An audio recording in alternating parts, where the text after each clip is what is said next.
1 जनवरी 2026 को pension fund regulatory and development authority PFRDA, जो कि पेंशन फंड की रेगुलेटरी है इंडिया में, उसने अप्रूवल दिया है एक नए फ्रेमवर्क को। अब क्या होगा कि इंडिया में जो शेड्यूल्ड कॉमर्शियल बैंक्स हैं वो इंडिपेंडेंटली स्पॉन्सर कर पाएंगे जो पेंशन फंड आते हैं under national pension system NPS के तहत।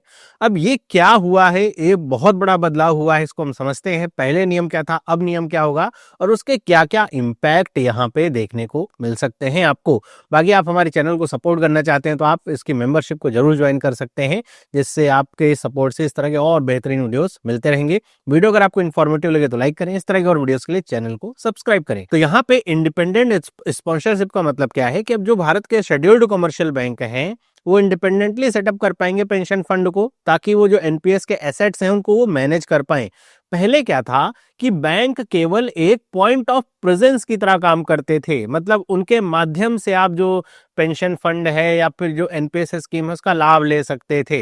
वो मतलब एक तरीके समझिए एजेंट की तरह पहले काम करते थे बैंक की, भाई डिफरेंट से टाई अप करके आपको अगर पेंशन फंड ऐसा ओपन करवाना है तो वो एजेंट की तरह काम करते थे, उनको बस वो एजेंट वाली फीस मिलती थी। लेकिन अब क्या है कि वो अब अपना बैंक खुद भी फंड अपना जो है बना सकते हैं, मैनेज कर सकते हैं, मतलब सिर्फ वो एजेंट की तरह नहीं बल्कि अब ओनर की तरह काम कर सकते हैं। मतलब पहले और अब में इनका जो रोल होगा वो उसमें काफी बदलाव आएगा। इसमें एलिजिबिलिटी क्राइटेरिया क्या है, शेड्यूल्ड कमर्शियल बैंक होने से सिर्फ मतलब नहीं है, सबके लिए नहीं होगा। यहाँ पे बताया जा रहा है क्योंकि एक पेंशन फंड का मामला है, काफी बड़ा यहाँ पे एसेट साइज होता है और ये लोग अपने भविष्य के लिए जो बचत करते हैं वो होता है, तो इसमें एक ट्रस्ट फैक्टर आना जरूरी है। तो इसलिए जो पीएफआरडीए है वो एक स्ट्रिक्ट एलिजिबिलिटी नॉर्म्स इसमें लाएगा आरबीआई के गाइडलाइंस के अनुसार, ताकि जो अच्छे बैंक हैं, जिनका नेटवर्थ अच्छा है, जिनका मार्केट कैपिटलाइजेशन अच्छा है, जो प्रूडेंशियल साउंडनेस है, मतलब एनपीए कम है, बाकी सारी चीजें जो आती हैं वो सारे बैंक इसमें एलिजिबल हो सके। मतलब ये कि इसका मतलब ये नहीं है कि ऑटोमेटिकली जितने भी शेड्यूल्ड कॉमर्शियल बैंक हैं उनको सबको अलाउ कर दिया गया वो अपने अपने पेंशन फंड ला सकते हैं, नहीं। ये बताया जा रहा है कि अब शेड्यूल्ड कॉमर्शियल बैंक अपने फंड ला सकते हैं, डिपेंड करेगा कि उनको पीएफआरडीए की तरफ से एलिजिबिलिटी उनकी पूरी होती है कि नहीं। हो जाएगी, जितने बड़े बैंक हैं भाई उनके पास वो सारी चीजें रहती हैं, उनको आसानी से सुविधाएं मिल जाएंगी और वो जो पेंशन फंड है उसको वो ओपन करेंगे या पेंशन फंड को मैनेज करना हो स्टार्ट करेंगे, मतलब वो फंड मैनेजर बनेंगे, सिर्फ एजेंट नहीं। तो पहले और बाद में क्या अंतर है उसको हम समझते हैं। सबसे पहला अंतर तो आता है रोल ऑफ बैंक्स पे, मतलब बैंक का रोल चेंज हो जाता है। पहले जो बैंक थे वो केवल पॉइंट ऑफ प्रेजेंस की तरह काम करते थे, मतलब एक समझ लीजिए कि आप अगर कहीं बैंक में गए हैं कुछ काम करने के लिए तो वहाँ एक आदमी आपको मिल जाएगा, सर आपको एनपीएस के थ्रू जो है ओपन कराना है क्या पेंशन फंड है, आपको जो वहाँ पे कैशियर होगा वही आपको कह देगा कि आप जो एक पेंशन अकाउंट ओपन कर सकते हैं और वो सारी चीजें। तो उसमें जो आप पेंशन अकाउंट ओपन कर रहे हैं वो बैंक के साथ ओपन नहीं कर रहे हैं, वो किसी और का होगा, जैसे एसबीआई का म्यूचुअल एसबीआई पेंशन फंड हो गया, यूटीआई, वैसे एलआईसी जो बाकी पेंशन फंड मैनेजर्स होते हैं या कंपनीज होते हैं उनके होते हैं, वो बैंक के पास नहीं जा रहा है। बहुत सारे लोगों को ऐसा लगता है कि हमने बैंक में ओपन कर रखा है, नहीं, वो बैंक उस पैसे को मैनेज नहीं करता, वो केवल उसको बेचने का काम कर रहा है, पॉइंट ऑफ प्रेजेंस की तरह काम कर रहा है। केवल वो उस इंस्टीट्यूट के तौर के आदर के लिए आपका फॉर्म कलेक्ट कर रहा है, आपकी इंफॉर्मेशन दे रहा है, वो सारी चीजें, बस इतना ही काम था। अभी क्या है कि बैंक अपने ब्रांड नेम से अपना pension fund management company open कर सकते हैं। इससे होगा क्या कि बैंक अब खुद अपना फंड जो है मैनेज करने के लिए कंपनी चला रहे हैं, मतलब वो पैसा अब किसी तीसरे आदमी को या तीसरे इंस्टीट्यूट को नहीं दे रहे हैं मैनेज करने को, वो खुद अब जो पैसा होगा वो आपसे लेंगे और आपका पैसा खुद मैनेज करेंगे। तो इसमें जो हैंडलिंग ऑफ मनी है ये चेंज हो जाता है, मतलब पहले बैंक केवल एजेंट थे, अब वो ओनर बनते हैं। तो जो पहले पैसा वो कलेक्ट करके आपका पैसा बाकी जो जैसे SBI pension fund, UTI, LIC इनके पेंशन फंड है उनको वो दे रहा था, अब वो पैसा क्या होगा वो खुद मैनेज करेंगे, अपनी कंपनी बना करके पेंशन फंड मैनेजमेंट कंपनी के थ्रू वो पैसा खुद मैनेज करेंगे, मतलब वो खुद खुद फंड मैनेजर हो जाएंगे। पहले क्या था कि अगर कोई बैंक है उसको ऐसा fund manager company management company ऐसा खोलना है तो उसके लिए जो नॉर्म्स थे काफ़ी ज़्यादा स्ट्रिक्ट थे, उनको एक ज्वाइंट वेंचर ओपन करना पड़ता था, बहुत सारे उसमें मतलब लीगल फॉर्मेलिटीज़ और जो रेगुलेटरी हर्डल्स थे वो ज़्यादा थे, तो उसकी वजह से काफ़ी मुश्किलात होती थी। इंडिविजुअल कोई बैंक तो ओपन भी नहीं कर सकता, उसको ज्वाइंट वेंचर करना पड़ता था। अब यही सारी चीज़ें हटा दी गई हैं, सारे जो हर्डल्स हैं इनको हटा दिया गया है।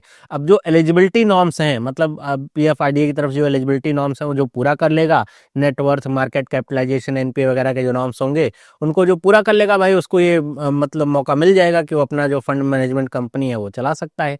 तो इस तरह से जो पेंशन फंड का जो पैसा है बैंक खुद ही यहाँ पे मैनेज करेंगे। आगे अगर हम बात करें कि ऐसा मूव आखिर लिया क्यों गया, इसके पीछे के रीजन क्या है, तो इसको आप 3 ऐसे समझ सकते हैं। पहला तो जो कंपटीशन है जो पेंशन फंड मैनेजमेंट कंपनी के तौर पे वो जो है वो बढ़ेगा। इससे होगा क्या कि इससे जितना ज्यादा कंपटीशन किसी भी क्षेत्र में बढ़ता है उतनी ज्यादा परफॉर्मेंस बढ़ती है और उतना ही बेहतर जो रिजल्ट है वो जो उसके सब्सक्राइबर हो गए, इस फील्ड में तो हम सब्सक्राइबर कहते हैं, या फिर जो कस्टमर हो गए उनको मिलती है। अब आप जैसे देखिए एयरलाइंस के क्षेत्र में हमारे इंडिया में दो मुख्य, वैसे तो कई सारी एयरलाइंस दो मुख्य तौर पे काम करें, इंडिगो, एयर इंडिया, अब दो ही हैं। जैसे टेलीकॉम के क्षेत्र में जियो है, एयरटेल है, मेन रूप से ज्यादातर जो सब्सक्राइबर है इन्हीं में बटे हुए हैं।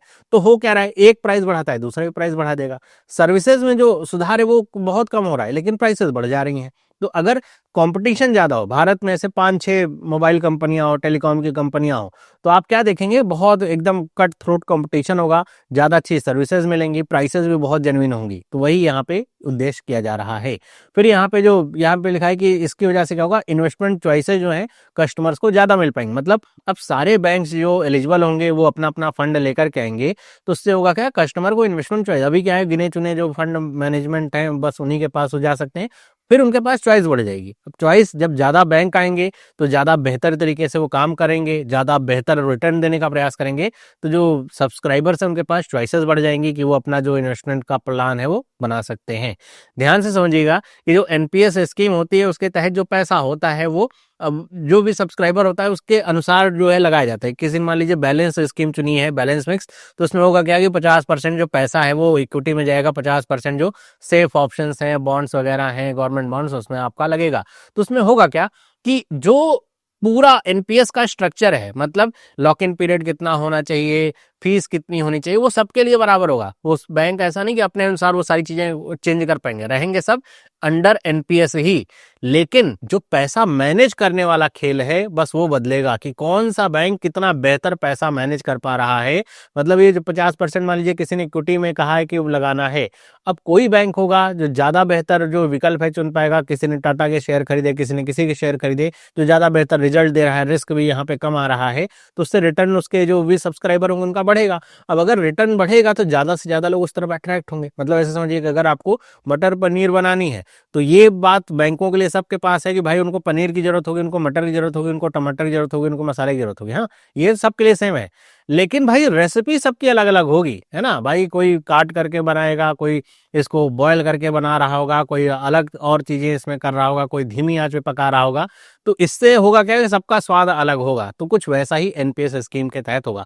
है सारे के सारे बैंक एनपीएस की तरह ही, अपने लिए कोई नई स्कीम वो नहीं निकालेंगे, लेकिन वो कैसे पैसा मैनेज करेंगे इसके ऊपर डिपेंड करेगा कि रिटर्न कितना अच्छा देते हैं। तो इसकी वजह से होगा क्या कि भाई कस्टमर्स को अच्छी चॉइसेस मिलती हैं। फिर यहाँ पे अगर हम बात करें कि जो जो बैंक हैं वो अपना जो उनकी रीच है उसको भी लेवरेज करेंगे। मतलब इससे होगा क्या कि अभी जो एनपीएस स्कीम है उसके फंड मैनेजर गिने चुने अगर ऐसे हैं, अब बैंक जब खुद जो है अपना फंड मैनेजमेंट कंपनी लेकर के आएंगे, पेंशन फंड मैनेजमेंट कंपनी, तो उससे होगा क्या कि वो ज्यादा बेटर तरीके से रीच कर पाएंगे, कस्टमर्स भी थोड़ा भरोसा कर पाएंगे कि उनके बैंक के द्वारा ऐसा दिया जा रहा है। तो वो सारी चीजें भी इसमें आती हैं। मतलब ये है कि जो एनपीएस का इकोसिस्टम है इसको और ज्यादा रोबस्ट और इंक्लूसिव बनाना इसका ऑब्जेक्टिव है। अब हम अगर स्पेसिफिकली बात करें कि आखिर जो बैंक हैं वो उसके लिए क्या इसका सिग्निफिकेंस होता है, इस तरह के जो कदम उठते हैं उसका क्या सिग्निफिकेंस होता है, तो सबसे बड़ी बात यह है कि जो बैंक की नॉन इंटरेस्ट जो इनकम है वो बूस्ट अप होती है। कैसे भाई, बैंक का काम क्या होता है कि आपसे पैसा लेते हैं और उस पैसे को आगे लोन पे देते हैं। बीच में जो इंटरेस्ट का गैप है कि मान लीजिए आपको 3% सेविंग का दे रहे हैं और 9% वो किसी को लोन पे दे रहे हैं, बीच का जो 6% बचा, समझ लीजिए मोटा मोटा मैं कह रहा हूँ कि वही उनकी इनकम है। मतलब इंटरेस्ट पे वो ज्यादातर काम करते हैं। लेकिन ये स्कीम कुछ ऐसी है जिसमें उनको नॉन इंटरेस्ट इनकम मिलेगी। मतलब वो यहाँ पे जो पूरा fund pension fund management company अपनी बनाएंगे पैसा मैनेज करने के लिए, तो इसमें कोई इंटरेस्ट वो नहीं खाएंगे आपका, बल्कि वो आपका पैसा मैनेज करने की ना कुछ फी लेते हैं वो, है ना। जैसे आप म्यूचुअल फंड वगैरह लगाते हैं तो कुछ ना कुछ फी लगती है, वैसी ही फी लेंगे। तो ये जो फी होगी यही बैंक की कमाई होगी। और ये फी आप सोचिए कि कितने करोड़ों, हजारों करोड़, सैकड़ों करोड़ का फंड ये मैनेज करेंगे, तो ये जो फी होगी वो कितनी ज्यादा होती है। मतलब थोड़ा थोड़ा ही फी लगेगी, कितना ज्यादा पैसा इनको मिलता है। और इस पे कोई रिस्क भी नहीं, ऐसा भी नहीं कि भाई लोन पे दिया है एनपीए हो जाएगा कि क्या हो जाएगा, इस तरह कोई रिस्क भी नहीं है। तो ये बैंक के लिए बेहतर होगा कि उनका जो कह सकते हैं इनकम है वो बढ़ेगी। इसके अलावा जो कस्टमर रिटेंशन है वो भी इंप्रूव होगा बैंक का। मतलब बैंक ही हैं। अब उन्हीं एक समझिए एक ही अम्ब्रेला के अंतर्गत आपको सेविंग्स अकाउंट की सुविधाएं मिल रही हैं, करंट अकाउंट की मिल रही हैं, क्रेडिट कार्ड डेबिट कार्ड मिल रहा है, और उसके साथ साथ आपको पेंशन अकाउंट भी प्राप्त हो रहा है। मतलब कस्टमर को अगर अपने बैंक पे भरोसा है, उसने ट्रस्ट जीत रखा है, तो उसको अब अपने इस इकोसिस्टम से बाहर, बैंक से बाहर जाने की जरूरत ही नहीं पड़ेगी भाई, बैंक ही उनको सारी चीजें उपलब्ध करवा देगा, तो उनका कस्टमर उनके पास ही रहेगा। इसके साथ साथ जो क्रॉस सेलिंग अपॉर्चुनिटीज होती है बैंक की, वो भी बढ़ जाती हैं, क्योंकि जब जो कस्टमर है वो सारी चीजें उनके द्वारा मैनेज कर रहा है, तो उनके जो फंड है कि भाई फंड मैनेज कर रहे हैं, तो आने वाले समय में उनको उनके पास क्या पैसा होगा वो सारी जानकारी उनके पास रहेगी, तो वो वेल्थ मैनेजमेंट के प्लान, इंश्योरेंस वगैरह के प्लान भी अपने कस्टमर्स को बेटर वो बेच पाएंगे, सजेस्ट कर पाएंगे। मतलब ऐसा नहीं जबरदस्ती बेच देना है, मतलब वो ज्यादा बेहतर उनके पास डेटा होगा, तो ज्यादा बेहतर तरीके से अपने कस्टमर्स को सर्व कर पाएंगे।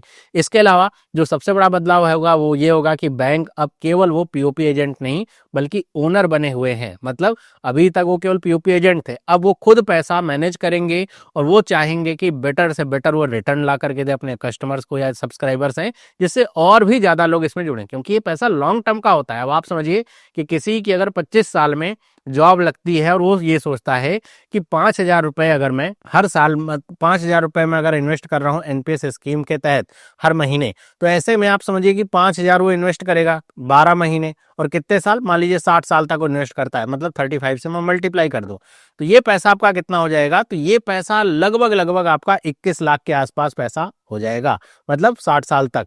लेकिन अब सोचिए 21 लाख रुपए, ऐसा नहीं कि भाई वो बैंक को जो 5,000 मिल रहे हैं उसको अगले दिन कभी निकालना भी नहीं भाई, ये जो 21 लाख रुपए बैंक को मिल रहे हैं पूरे 35 सालों में ये प्राप्त होंगे, मतलब लंबे समय तक ये पैसा बैंक के पास रहेगा, और फिर यहाँ पे बैंक इस पैसे को मैनेज करेंगे, इस पे कंपाउंडिंग इफेक्ट लगेगा, तो ये जो पैसा होगा ये कहीं ना कहीं 2 करोड़ के आसपास ये जो पैसा है ये प्राप्त होगा, मतलब जो भी सब्सक्राइबर होगा उसको 60 साल के बाद। फिर उसमें लॉक इन पीरियड का भी कुछ चक्कर आता है कि 60% इसमें से उसको तुरंत के तुरंत मिल जाएंगे, इंटरेस्ट फ्री मिल जाएंगे, बाकी जो पैसा वो एन्युटी में जाता है कि उसको हर महीने जो है उस पर कुछ ना कुछ 35 to 40,000 के अराउंड इस कैलकुलेशन पे आ जाएगा कि उसको पेंशन मिलती रहेगी, वो सारी चीजें आती हैं।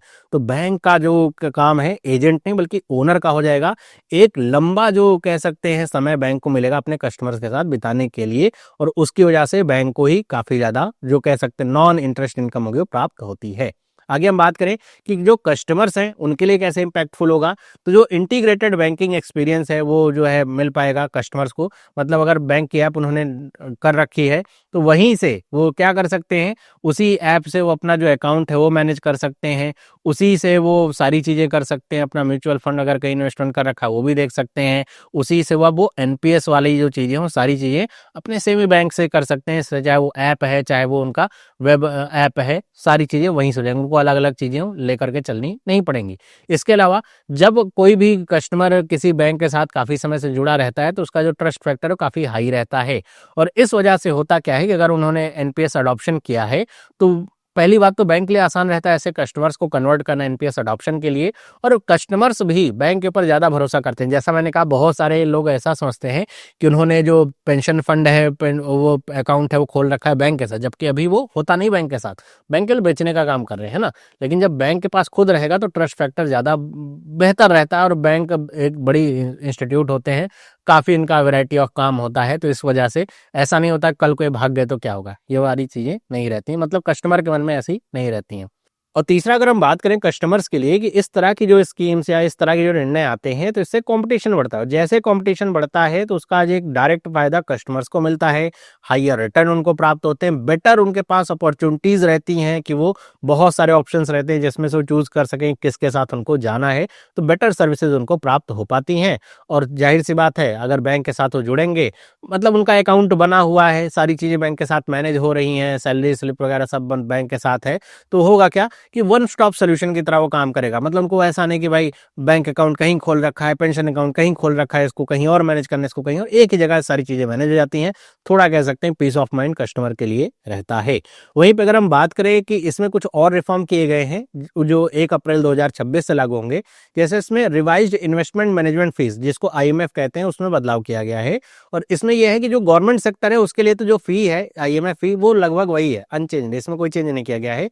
लेकिन जो नॉन गवर्नमेंट सेक्टर्स हैं उनके लिए जो फी है उसमें यहाँ पे चेंज किया गया है। अब ये एक एग्जाम के लिए आपको इतना ज़्यादा समझने की जरूरत नहीं है। वो फी जो है 0.12% से 0.04% के बीच में रहती है।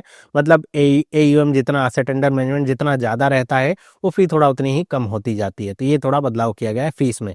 फिर यहाँ पे एक बात और बताई गई है कि इसमें कुछ न्यू अपॉइंटमेंट हुए हैं एनपीएस ट्रस्ट में। एनपीएस ट्रस्ट का काम क्या होता है कि जो भी यहाँ पे रिस्पॉन्सिबल होता है कि जो सब्सक्राइबर्स का जो भी एसेट होता है उनके इंटरेस्ट में उसको होल्ड करने का पूरा रिस्पॉन्सिबिलिटी एनपीएस ट्रस्ट की होती है। तो इसके अब जो जो यहाँ पे चेयरपर्सन बनाए गए हैं वो बनाए गए हैं दिनेश कुमार खारा, जिनके बारे में आप जानते होंगे, ये एसबीआई के चेयरमैन हुआ करते थे। तो ये अब नए इसके क्या होंगे, चेयरपर्सन होंगे। और इसके अलावा इंटरमीडियरीज के लिए जो फीस का है वो यहाँ पे चेंज किया गया है कि जो पीएफआरडीए का जो एआरएफ कलेक्शन होता था उसमें से अब कुछ हिस्सा जो एसोसिएशन ऑफ एनपीएस इंटरमीडियरीज है उसको जाएगा, जिसकी वजह से जो कह सकते हैं फाइनेंशियल लिटरेसी आउटरीच जो प्रोग्राम होते हैं एनपीएस अवेयरनेस के लिए उसको फंड किया जाएगा। तो ये कुछ पैसा यहाँ पे पीएफआरडीए जो है इनको देगा एएनआई को। तो ये थोड़े बहुत और चेंजेस यहाँ पे आए हैं। बाकी आपको ये वीडियो कैसा लगा, आई होप आपको बहुत सारी चीजें सीखने को मिलेंगी। तो आप इस वीडियो को लाइक जरूर करिएगा। इस तरह की और वीडियोस के लिए चैनल को सब्सक्राइब करिए। आपका क्या व्यू है मुझे कमेंट करके बताइए। बाकी आपने टेलीग्राम चैनल को ज्वाइन नहीं किया, जरूर ज्वाइन करिए, आपको सारी अपडेट्स मिलेंगी। और इंस्टाग्राम पे भी आप हमें फॉलो कर सकते हैं। मिलते हैं अगली वीडियो में, सभी लोगों को बाय।